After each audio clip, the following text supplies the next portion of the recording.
අහන්න මගේ කඳුළු කතාව කල්පිටේ ඉන්නවා මහරස්ත්‍ය අධිකාර මදුරු ගෑන්සියක් මුල් ලේවිලා බඩ පිරුණාම ගේමට ඇවිත් හැප්පිලත් යන්නේ වෙන මදුරුවන්ගේ පිටිපස්සෙන් ගැහුවාම පස්සේ උන් මැරෙනවා මොකද පේන්නේ නැහනේ ඒ වුණාට මුන්ගේ පොකෙත් ඇස් ඉතින් කොහොම හරි මුන් කුං ගා මට මාරවදයක් දෙන්නේ මම බොනවට මුන් හරි කැමති බීවහම මුන් ඇති වෙනකම් මාව කාලා ලේ බීලා යනවා අනේ බලනකොට මගේ ඇඟ පුරාම තිත් තියෙනවා මුන්ගේ හොටවල් වලින් විදලා මගේ කාමරේ ෆෑන් එක පහට දැම්මත් මුන් පදිරි වෙන්නේ නැහැ ඒකට මුන් ඊට වඩා ස්පීඩ් හරි ශක්තිමත් තියුණු ඇස් වගේම හයිය පියාපත් කට්ටුන බඩ විරිමක් වුණත් හිල් කරලා මුන්ට ලේ ගන්න පුළුවන් තරම් තියුණු තුඩක් මුන්ට තියෙන්නේ ඉතින් කොහොම හරි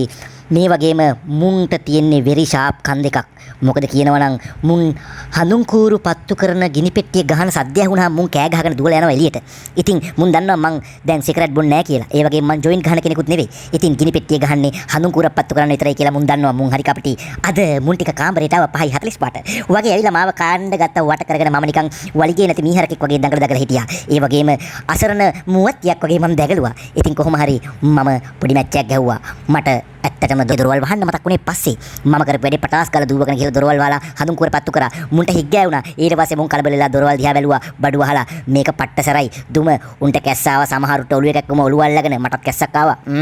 උන් තෝන්දු මාන්දු වෙලා හිටියා සීසීකට ඉඳගත්තා කියලා මුන්ට අමාරුවට මටත් කරකිල්ල වගේ පොඩ්ඩක් මේ දුමට ඒ වුණාට උන්ට ඇරුණා අධ්‍යාත්මික සුවය ටටා බයි